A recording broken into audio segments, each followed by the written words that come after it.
Hi అండి all welcome to my channel. ఇవాళ మన స్పెషల్ ఏంటో తెలుసా? ఒకవేళ వేడి చేసినా జలుబు చేసినా మోషన్స్ అయినా కానీ సగ్గుబియ్యం జావ ఎలా చేసుకోవాలో చూపిస్తాను, రండి.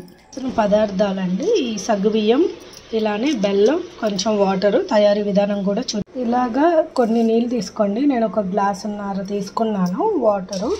సో ఈలోపు మనం ఏవైతే ఉన్నాయో నానబెట్టవసరం లేదు అండ్ ఈ ఆల్రెడీ ఏమంటారు వాష్ చేసుకొని ఇందులో వేసుకోవాలి, చూపిస్తాను. ఇప్పుడు వాష్ చేసుకున్నాయి ఇందులో వేసేసుకొని పొయ్యి మీద పెట్టుకోవాలి, అది కూడా చూపిస్తాను. ఇచ్చాం కదా. సో ఇప్పుడు మనం ఇవి ఏవైతే పెట్టుకున్నామో ఇవి నానబెట్టాలి, అలా ఏం అవసరం లేదండి. డైరెక్ట్ ఇలా పెట్టినా కూడా ఉడికిపోతాయి.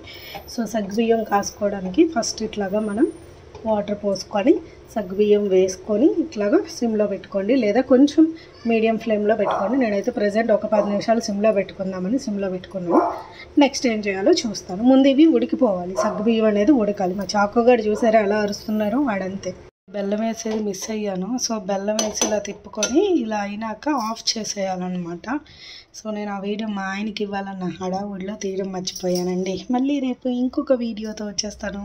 ఆగండి, వెళ్ళే ముందు మర్చిపోయారేంటి? మీరు కనుక ఫస్ట్ టైం నా ఛానల్ని చూస్తున్నట్టయితే సబ్స్క్రైబ్ చేసి బెల్ ఐకాన్ క్లిక్ చేసి లైక్ చేసి షేర్ చేసి కామెంట్ చేసి వెళ్ళిపోండి. బాయ్.